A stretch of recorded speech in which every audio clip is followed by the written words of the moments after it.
So we've got a fun video today, guys. Today we're going to be opening a mystery art bag and then making some art with whatever is inside this bag. Back a couple months ago, I was able to fly to Tampa with Kevin for completely unrelated business, and I was able to visit a real Blick Art Materials store. Inside the store, near the checkout aisle, they had these paper bags full of art supplies, and each one has a theme. In this case, nothing rhymes with purple. Of course, the entire time driving back to the hotel, I argued with Kevin over what rhymes with purple. Schmurple, blurple, burple, slurple. The cool thing about these mystery bags is two things. One, on the back of the bag, it actually has the codes for each item and the total price, which means I did not underpay or overpay for anything in this bag. So it's not like one of those cheapy discount bags you see where it's like, oh, it's $50 worth of stuff and you only have to pay $10 for it, and it's all crap. It's nothing like that. These are actually good things. And the other good part about it is that this is like a challenge they do where I can tag the Tampa Blick store and maybe get a promo. Promo me. Let's see what's inside and what we can do. Spoiler, I kind of already know what's in here because the thing with how they do this is that these codes, they ring them up like by the codes. So when I looked at the receipt, they were all listed, itemized for me. So yeah. The first thing in our bag is going to be a straight up purple Sharpie. Fine point, color, purple. Everyone knows what these are. This is a Sharpie. It's the same Sharpie you guys use for anything. Kevin has a million of these for work, but I bet he doesn't have purple. Okay, so whatever we gotta make needs to use a Sharpie, which is cool. I mean, nothing wrong with a Sharpie. Those are nice. Next item is going to be, oh wow, check this out. We have a Sakura Jelly Roll Metallic Gel Pen. How many of you guys grew up in like the 90s and like the early 2000s and loved Jelly Roll gel pens? I had so many of them, and I would write notes to my friends and just collect them and then kind of never use them, and they dry out after like a year. This is a metallic one in purple. Nothing fancy about it. I love these. I actually have a whole bunch of them. And funny enough, I didn't have purple. As a matter of fact, here's my collection that I use for my journal every day, which I just remembered I have to fill that out after I'm done recording this. Can't do anything. I'm not sure what we're gonna be doing right now. This is definitely two doodling tools, so sounds like we're gonna have a doodle on our hands. Next up we have, I think this is a pencil. Check it out. We got a Prismacolor Premier Dioxazine Purple Hue. Now, isn't that a bunch of words? We've got ourselves a brand new Prismacolor Premier colored pencil, and I am super stoked about this one because I do not have this color. I got a case of 72 of these, and then I bought like 8 different ones, and I did not get this color. So this is a new color, thank goodness. So now we've got colored pencil, we've got Sharpie, we've got gel pen. So what are we gonna do? Like, just draw on the Sharpie, color with the pencil, put glitter on it. There's still one more thing. One more thing might save this potentially awful drawing. And it is. We've got a Tombow ABT water-based dual tip marker. I've never owned one of these before, but I see them on Instagram all the time. You got a brush tip right here, and you've got a finer bullet tip right here. You guys might be thinking, oh cool, it's a marker, but this is a water-based marker, which actually opens up a lot of things we could try. Because water-based markers do what? They dissolve in water. Sharpie, colored pencil, gel pen, and water-soluble pigment means we got our very first watercolor drawing on the channel, and it's all in purple.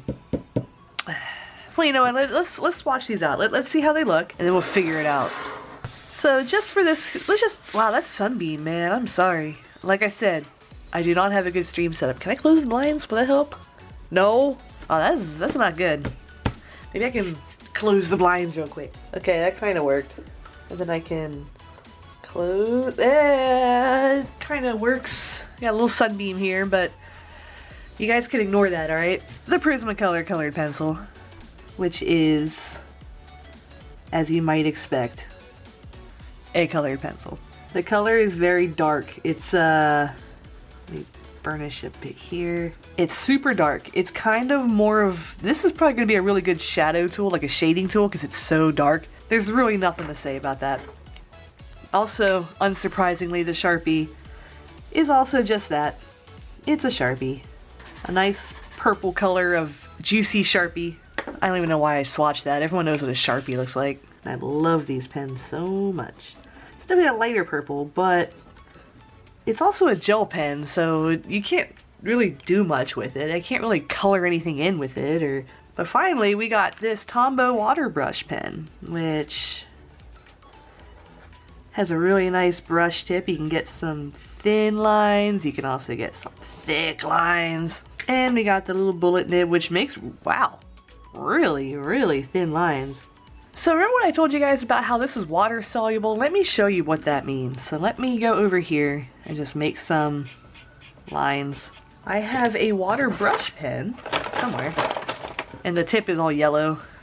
It's not mold, it's paint. I swear to God. What happens if we drip water on top? Let's see. All right. I hope the camera catches this, because check this out. Wow. I put way too much water on this paper. Way too much water. Well, Shan, that's great and all, but what does that mean? This means we can watercolor with this one marker, which means we can get almost an infinite amount of purple shades out of this. Or is it tone? Is it shade or tone? Where it's light to dark? Probably, oh my god, I already got purple on my finger, man. This is stupid. Definitely using all four of these primarily, but I am going to draw on the computer. I'm going to print it. We're going to trace it, line art with a Sharpie. We're going to color it with this. After it dries, it's going to shade with this. And maybe we'll add some gel pen accents. So let's go check it out and see what we can draw. And see what kind of trash pile dumpster fire we can make out of this, huh? Let's go. So I don't know about you guys, but when I see the color purple, I think magic. Which is kind of stupid, really, because purple has nothing to do with magic. I don't know why. I just see it and I just kind of think mage, wizard, etc., etc. So I decided to use this as an opportunity to work on my cartoony kind of anthro drawing, and I'm drawing a dragon wizard. The idea behind him is he's kind of young and he's kind of stupid and he's very unsure of himself, but I'm sure with a lot of practice he'll grow up one day to be a wonderful wizard, saving the world, going on epic quests with his friends. But today's not that day. He finally got his staff, he's learning how to use it. He has his little animal familiar with him that's going to keep him safe, even though he doesn't actually do anything, it's just an animal. The problem is I didn't know what animal to give him. So I asked Discord, what kind of animal should I give this guy? I had in my head it'd be like a cat or something, but Ashley suggested a crow, and crow's cool, except I can't, he's not holding a crow, so I put the crow in his hat. I really wanted to give him wings, but unfortunately I just could not get the wings to work with the cape. So I had to get rid of them, sadly. So I still needed an animal for him to hold. So I asked again, what animal can this dragon hold? Great said a toad, and I think toad is perfect.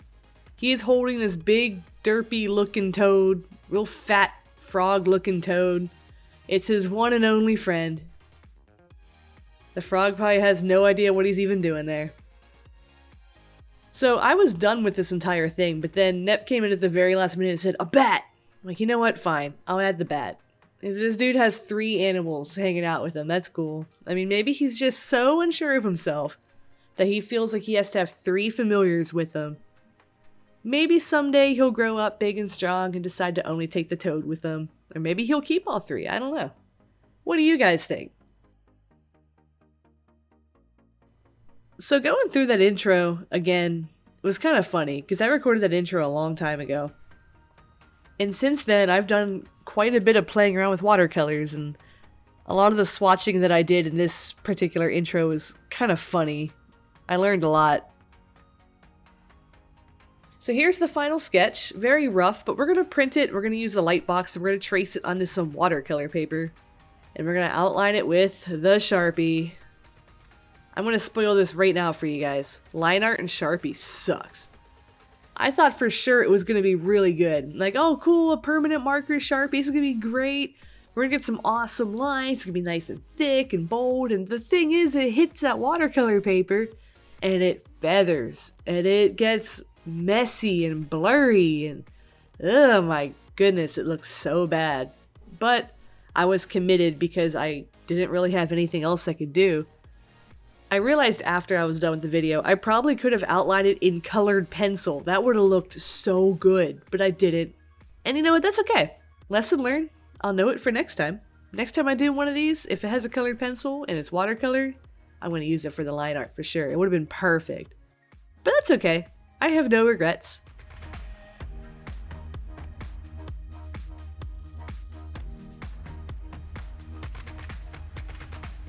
You cannot see it on the video, but I was getting super irritated because as soon as that Sharpie hit the paper, it would like splatter. Like these little tiny little drops of ink would just like, it hits the textured paper and it would just start spraying everywhere. There's no way you guys can see it, but it was bugging the crap out of me.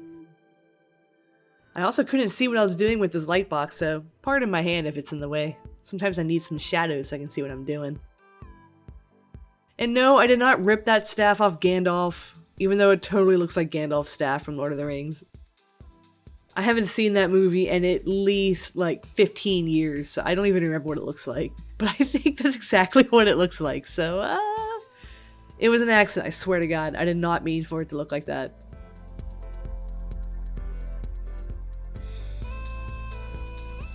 Beautiful thing about digital art is it helps you draw a circle. I actually found my compass. I didn't have it for this, but I found it, so that would have helped out a lot. I let it dry for just a little bit, not that I needed to. Sharpie doesn't really need to dry. And then I went in and I started adding some line variation. A little bit of thickness here, a little bit of thickness there. I was trying to make it look more interesting because it was so boring. It was all the same thickness. Oh, you can kind of see it! You can kind of see the splatter! Oh, whatever. I'm done with the line art now. So I still have 3 more things I have to use on this drawing. I'm done with the Sharpie forever. Let's get this Tombow water pen going. I'm starting to build a brush collection, which is funny because out of all those brushes, there's only like 2 of them that I actually enjoy using. So I learned that you could scribble into the palette with the pen, add some water of various levels to get various lightnesses, and then start painting, and it's perfect! It's so fun! I love doing this. As a matter of fact, I'm totally gonna do it again. Every time I get something water soluble, I'm gonna use it for watercolor. It's just so fun. I don't know who at Blick put this bag together and if this was really what they thought we would do. If they did think that, I hope I made them proud. If they never realized this was possible, I hope I made them proud. They're probably never gonna see this video anyway, so what do I know? I'm just talking to the air at this point. I'm still pretty new at painting, so I'm getting better at using the brush. I'm still a little clumsy with it, but you know, after doing it for a little bit, it really kind of starts to come easy. I really enjoyed it. And I'm only working with one color. Like, I couldn't mix anything, so it made it way easier. If you're trying to learn how to paint, this might be a great practice for you. Just use one color, and then just work with it. So you don't have to worry about mixing colors or messing it up. I mean, it's just purple. You can't go wrong with purple. It's awesome. I hated having to wait for it to dry though. That was one thing that irritated me. Because if you put darker watercolor on light watercolor that's already wet, it's just gonna bleed. You have to wait for it to dry to get shadows. And I wanted to shade it immediately like a marker and I couldn't. I am not a patient artist. I was absolutely winging this entire video, by the way, guys. I mean, if you guys think watching me paint this thing that I knew what I was doing, I promise I had no clue what I was doing. This is the first time I've ever done anything like this before. I experimented a bit. I tried adding marker right to the paper and then getting it wet to kind of lift that color and make it super dark, and it worked. But the thing with these pens is that they do kind of leave a bit of a, kind of like a shadow in the, like an outline, like I think another YouTuber calls it ghosting. Oh, and also, don't ever take your water cup and lift it over the drawing, because then this happens. I cannot believe how close that was. If that had hit the color part, it would have been ruined. Like the water would have lifted, the paint would have smeared, it would have been ruined. It landed in the white part. I dabbed it up with paper towel and everything is fine. I get lucky sometimes. I'm using a new toy. I got this like a few days before I recorded this. This is a masking pen. Molotow. What it does is it's blue, but it's not permanent.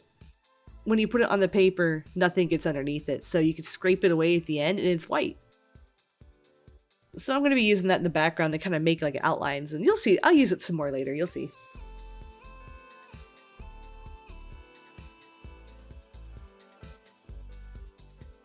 The only thing I think I really messed up on painting-wise is the poor toad. I love that toad so much, and I don't think I did it justice. I made it the same color as everything else, and it just kind of blends in. I really should have just made it super dark, but I still think he turned out really cute, kind of clueless and silly and fat, and that's exactly what I was going for. I'm not really big on drawing animals that exist in real life, so yes, I had to use a reference for the bird. I think he turned out alright. What animal do you think this wizard's gonna keep? When he gets big and strong, do you think he's gonna keep the bat, the toad, or the crow? I think he's gonna keep the toad. That toad's been with him his whole life. The toad is also full of very, very incredible magic energy. You just don't realize it yet. Alright, so here's more masking fluid. I'm making stars, and of course I go absolutely overboard on the stupid stars. As soon as I put it down, I realized, like, oh, I just killed this drawing. But, you know me, I'm the queen of over-rendering. That's just what I do. I went in and I added that fine point in that marker to kind of thicken the lines, because and then that fine point in that marker ended up being a better line art than the Sharpie. But you can't use it for line art because it'll just dissolve in water, so it's pretty good afterwards. So I used some colored pencil to add some details and some shading. That's really all I could do. I couldn't use it really anywhere else. I added some scales. It feels kind of cheap because I didn't really do much with it. But it was pretty good on the tree, on the staff. I got that wood grain, and my head is always in the camera. I'm sorry. I have to keep my face like right up against the paper when I draw. Now this is the part of no return. This is what I had in my head. I knew what it was going to look like, but I'd never done it before, and I was kind of scared. I was going to fill this entire circle with really dark watercolor, and I was going to make a gradient. Not only am I new at painting, I've also never done a gradient. I haven't even done a gradient with markers before. And I was going to do it right here, right now, as the very last thing I did on this entire drawing. You know, skate or die, right? That's exactly what this is. I put down that marker and I just lifted it with water and I got it, you know, going, and I stopped before I got to the staff. And you'll see that I am taking that ink and I am pushing it and making it lighter and lighter and lighter to make a really cool glowing effect. At least that's what I hoped it looked like. Oh, look, watching it again, I could tell I was so scared. I did not want to mess it up. But you know what? Sometimes the art gods smile upon you. It says, you know what? You did okay. You get a gold star today. Maybe not tomorrow. Maybe not the next day. But you know what? You tried. I'm gonna give this one to you today. And I was so happy that after having no idea what I was doing, I still somehow pulled it off. I made this really cool glowing effect around the staff.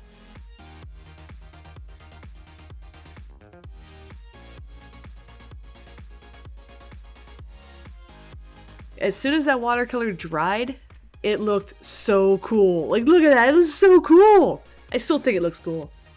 Now it's time to use a gel pen and not get wet paint all over your hand. Like, I kind of, what am I supposed to do with a gel pen? I mean, I just put stars all over the hat and the cape, it's all I did. It counts, right? I used it. What else am I going to use it for? I mean, I guess I could have filled in some color with it. You know, I could have probably added some, like his little pendant, I probably could have made that gel pen. Or I could have added some jewelry or something. I put it on the tree too, I guess. But it just didn't really fit. But whatever, I used it. Who cares? Challenge successful. I used all 4 things in the bag in some way. Time to add some white, as I always do. I like the white because it made the tree look a little more glowy, which was a complete afterthought, by the way. I have nothing to scrape off that masking fluid, so I had to use my hands until my fingers started going numb from rubbing the paper. So then I grabbed a pencil eraser and then I used that. And then I made pencil shavings everywhere. The whole thing was just such a mess. But in the very end, that's what it looked like. And I was so happy. Ignore the fact that there's paint blobs on the side and that it's kind of messy. It's over. I finished the challenge. Blick Art Materials, I did it! I did one of your mystery bags. Promo me. I'm kidding. You don't have to promo me unless you really want to. I love your store. Please open in Houston. I don't want to have to keep flying to Florida to go visit your store. Houston's a big city. We need an art supply store. What do we have? Hobby Lobby? No one goes there. That place sucks. Well, you know what, guys? I hope you enjoyed this video and I hope you enjoyed the art. I really enjoyed this. This was a lot of fun and I cannot wait to do more art challenges in the future. As a matter of fact, I have plenty of art challenges to do. Some of them are already done, and I just have to edit the videos. If you're a new subscriber here, thank you so much for subscribing to the channel. If you haven't subscribed yet and you want to see more of these god-awful videos, please hit that subscribe button, hit the like button, leave me a comment saying, you know, do you like the art, hate the art, do you like me, do you want to see me do more stuff? Thanks for watching, guys. I will see you in the next video.